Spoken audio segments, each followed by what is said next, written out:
بسم الله الرحمن الرحيم. السلام عليكم ورحمة الله وبركاته. المان أرومو شمرن كأنك أقالي في قاريوان أكم جرتن بقى جراتن أمس بقى جرتن التربي سوتشن حاجراتو يادا في مرادك سني هاغو تجيتشا فيديو يرون إيراسن الراتوري جرا وسوسني ورابين جتشولا harramoo viidiyoo haarawaa qabadheetiin isinii dhufe jechuudha. Egaa kaarra viidiyoon haarootti biyya ambaa keessa jiraanne biyyoota Arabaas jirtan Awurooppaa, Eeshiyaa, Awustiraaliyaa akkasumas Ameerikaa bakka feetanis jiraadha. Biyya keenyaan Oromiyaa bal'oo keessaa adda baatanii warroonni jiraatan jechuudha. karaa salphaa ta'een dhadhaa akkamitti qopheessinaa, dhadhaan biyya keenyan hawwinuu ta'ee dibachuudhaa barbaanna rifeensa keenyaa. Warri biyyatti baratan keessattuu namoonni yeroo mataa nama dhukkubu dhadhaa kanatti heddumminaan gamna jechuudha yookaan immoo fayyadamna. Dhadhaan qabbana sammuuti. Dhadhaan waanuma hundaafuu ni tola jechuudha. Kanaafi dhadhaa kana akkamiin argachuu dandeenya? Dhadhaa fresh ta'e kana ka sammurra kaannu kana akkamiin argachuu dandeenya? Okay, ka nyaataa gabayaa irratti illee ni gurgurama. Orjinaalas ta'uu baatu ka orjinaalas ni argama. Garuu dibannaadhaaf xiqqoo isii rakkisa fooliin dhahuu danda'a jechuudha. Isa fooliin hin dhoofne san karaa salphaatiin mana keenyatti hojjetannee rifeensa keenya akka inni nuuf laafu nuuf dheeratuu fi yeroo mataan keenya nu dhukkube akkasuma dibannu akkamitti qopheessina kan jedhu, maalirraa qopheessina, akkamitti qophaa'a kan jedhu irra wajjin laaluuf deemna. Warreen beekaniifis dabalata barnoota, warreen beekniif immoo barumsa haarawaa akkasuma gaarii isinii haa ta'u. Karaa salphaan namni kamiyyuu mana Arabaa keessattis ta'e eessumattuu markaza biyyoota ambaa kana keessa kireeminni heddumminaan fayyadamanis jechuudha. Nyaatota hedduu yoo qopheessan yookaan shorbaa kireeminni jira mana Arabaa keessatti aannan irraa qophaa'e. Isaan keessaa kireemii gosa lama yookaan immoo markaza isaatiitu gosa lama malee inni tokkuma jechuudha. Inni tokko isa kana haala kanaan Arabiffaan fi afaan Ingiliffaatiinis asitti kunuun arguu jirtanii. Garuu kedididha kuni kedididha, kireemidha. Kunis almaraa'i jedhama. Tokkuma kireemiin isaa kuni kan nyaatan hojjetamu yoo ta'u, kun immoo kan itti fakkeenyaaf yeroo tokko kireemii yoo keekii fa'arratti hojjennu yookaan immoo aayiskiriimii hojjennu yookaan beshameelis haa ta'u shorbaa kireemii hojjennu heddumminaan kanatti fayyadamna. Wanti inni kennu bu'aan isaa tokkuma yookaan immoo faayidaan isaa yookaan immoo hojiin ittiin hojjennu tokkuma jechuudha. Namni kana argite lakki diimaadha suni jettanii kana dhiisina kana bitachuu dandeessanii warri kana argattan gosoota adda addaa ta'uu danda'a. Wiibiin kireem jedha innu barreeffama kana haa qabaatu.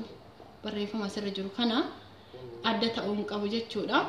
Kunis akkasuma jedha gara gadiitti jechuudha. Barreeffamni ni mul'ata. Naa gosni markaan isaa yookaan immoo iddoon itti hojjetame garaagarummaa qabaachuu danda'a. Garuu dhadhaa bahuun isaa kun ni baha jechuudha. Amma inshaallah rabbiin jedhe kan ittiin hojjedhee baasu akkuma meeshaa keessaniiti. Ani isa kanaanin hojjedhe jechuudha. Isa keekii kanaanin raasa jechuudha yookaan immoo daakee dhadhaan akka bahu taasisaa jechuudha. Taqriiban daqiiqaa 40 sitti fudhachuu danda'a, sanii olis fudhachuu danda'a. Garuu osoo addaan hin kutin hojjechuu qabda jechuudha. Addaan hoo kukkutte dhadhaan illee qulqullaa'ee hin bahu. Kanaaf as keessatti meeshaa kana qopheesse saanii kana jechuudha.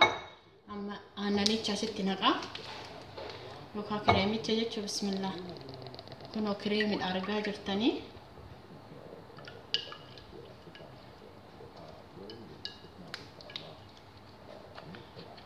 Lachuu walitti makaa. Garuu bifti dhadhaadhaaf tokko keelloo ta'uu danda'a, tokko adii ta'uu danda'a. Fakkeenyaaf amma diimaan kuni bifa keelloo kennuu danda'a. Dhadhaa bifa keelloo jechuudha. Kun immoo bifa adii kennaa. Ani waan baasee dhadhaan lafa jiruufi kunoo asumatti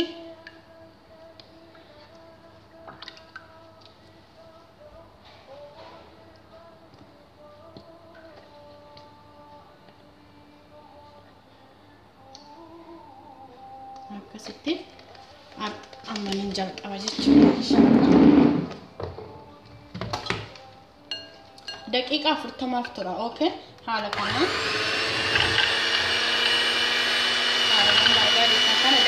أفهم أدانا كده دقيقة أفهم أقول هذا كده إن شاء الله. أفهم أرجع جرتن هو متشا. أفهم أرجع جرتن كنوني هو متشا جتشورا.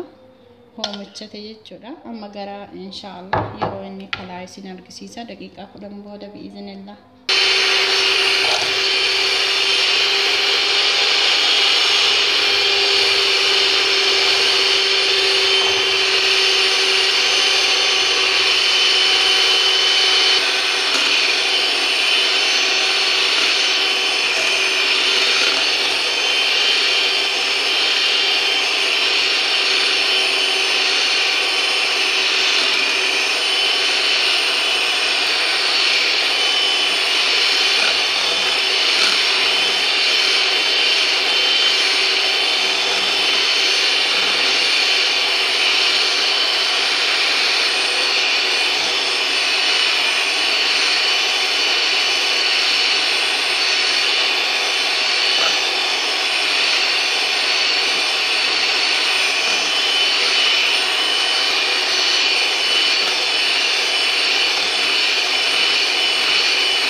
Akkuma argaa jirtan kana hedduu furdata amma gara dhadhaabawuutitti kalaayii waan ta'eef furdate jechuudha inshaallah hin argitanii gizee gara dhadhaatitti geeddarame inshaallah hundi keessaniyyuu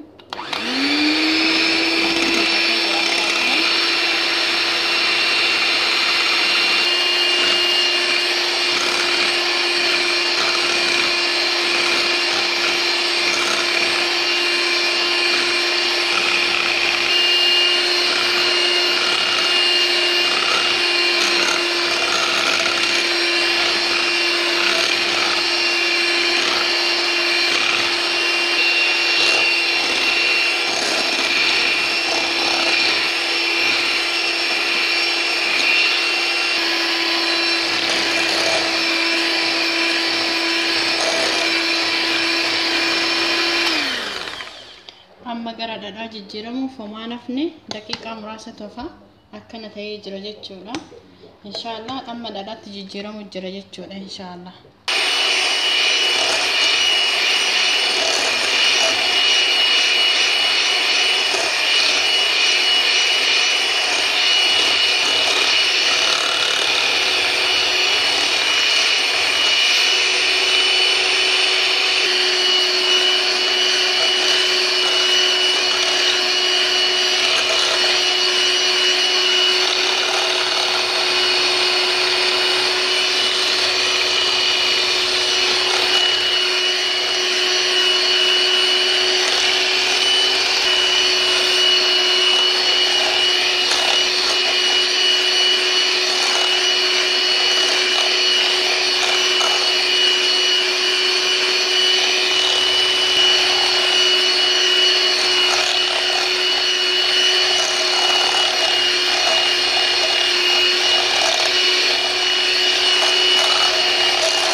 akkuma argaa jirtan kun dhadhaatti jijjiiramaa jira bishaanis isuma keessa hagana ba'aa jira hin xumuramne dhadhichi ammas itti fufa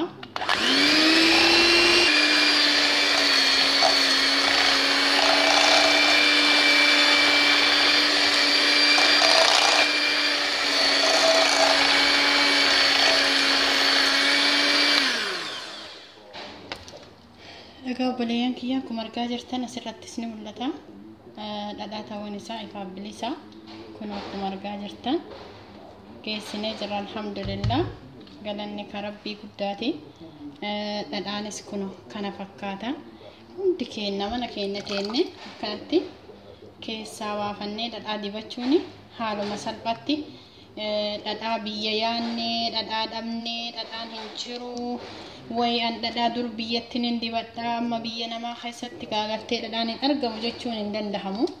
Kun akkuma argaa jirtan dhadhaan baase ilaaluu ni dandeettan jechuudha. Asirraa waan baay'ee barattanii isaa lamaan sanirra kana tokko baase hagana baase jechuudha dhadhaa. Kun dhadhaadha kun dhadhaa qulqulluudha. Obboleeyyan kiyya hundi keessan namoonni biyya namaa keessa jirtan haaluma salphaatti rifeensa keessaniif baasii tokko malee foolii kan hin jedhamne bishaan isaatis kunooti kan keessaa baase kireemicha dhadhaan kana fakkaata. Hundi keenya akka dhadhaa kanatti baastanii dibattan abdii guddaa qaba ilmaan Oromoo. Oromoon horiin beekamtii, Oromoon dhadhaa aannaniin beekamtii.